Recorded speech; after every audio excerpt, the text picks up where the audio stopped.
Hey guys, I hope you are having a fantastic Thursday today. We got some much needed rain across the region. Some of you got a ton of rain, others not much at all. Of course, we're going to look at the holiday weekend. It's already Labor Day weekend, the unofficial end of summertime. We're going to look into next week and also a little bit long range for you as well. Fall's right around the corner.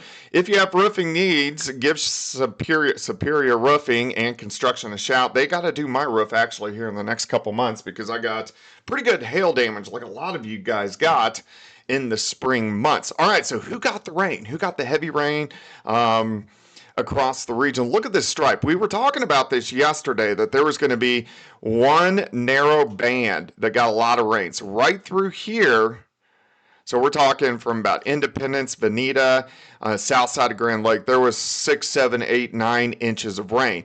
Pittsburgh, Joplin, Monette, about an inch, a little bit heavier once you get through southwestern parts of Missouri. And then once you got up towards Stockton Lake, nothing. Springfield, hardly anything. So it was a very, very sharp cutoff of those showers and thunderstorms. Look at them now. They're rolling south and east out of the region. We're still kind of socked in with the clouds.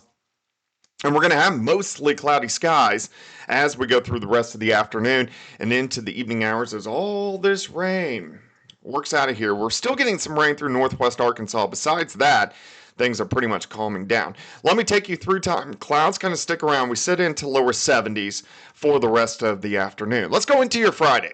Friday, we start, I think, with some pretty thick fog. So it's going to be patchy, but because we have the moisture on the ground, very light winds, we're going to drop back to the dew point tonight, so near 100% relative humidity. We're going to get that fog on the surface there, so watch out for that if you're going to be driving late tonight into tomorrow morning. But Friday afternoon, really pretty good. Upper 70s, near 80 degrees if you're taking the day off, getting a nice long weekend as Labor Day weekend, of course, kicks off. We'll call it tomorrow. Let's go into the weekend. So here's Saturday morning. We have some thunderstorms north central Kansas. Not a big deal for us. We're going to start into lower 60s, but Saturday afternoon, pretty good. I think we're going to stay dry. I'm going to go for a high temp of 82 or 83 degrees once we get into Saturday afternoon. So it actually looks pretty good on Saturday afternoon.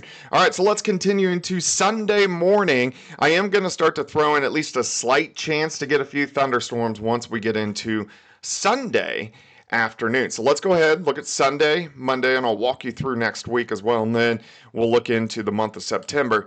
Sunday, I'm going to put that slight chance for a few thunderstorms in. I'm going to go for a high of 84. On Sunday, we're going to go for a high of 87 on Labor Day itself. But also on Labor Day, we could get a few afternoon thunderstorms. This is not widespread thunderstorms. These are just pop-up variety little storms that I like to get going this time of the year.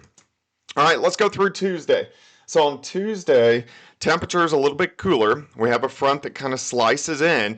So high temps are going to be near 80. On Wednesday, sorry guys, I'm looking at my forecast sheet. You can see how high tech this is. So on Wednesday, I'm going to go for a high temp of about 84 degrees. And then we cool down again on Thursday. We get another front that slides in. This could give us a little bit more widespread rain late Thursday into next Friday. And then next Friday, we start to heat back up as we go into the upper 80s for afternoon highs. So let's look at September, a little below average next week. We're going to go up and down, but you can really see the second half of the month. Temperature is pretty close to normal. So for this time of the year, September is 80s month. I mean, average high at the beginning of the month, upper 80s. At the end of the month, it's near 80, upper 70s. As we go into October, that first 2 weeks, temperatures are going to be above normal. So at this time of year, our average highs are in the 70s.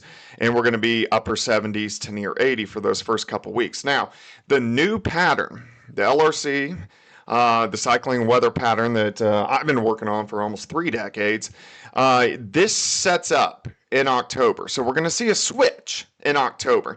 As of right now, it looks like we're going to be a neutral or a weak La Nina as we go into winter. Now remember, with the La Nina or even a weak La Nina, we have the tendencies to get those polar vortexes. So we could get some pretty cool snaps or cold snaps as we go into the winter months. So once we get into October, I'll start studying what that new pattern is. And then once we get into November and especially early December, I can really figure out what's the winter going to look like and what's the spring going to look like for severe weather next year.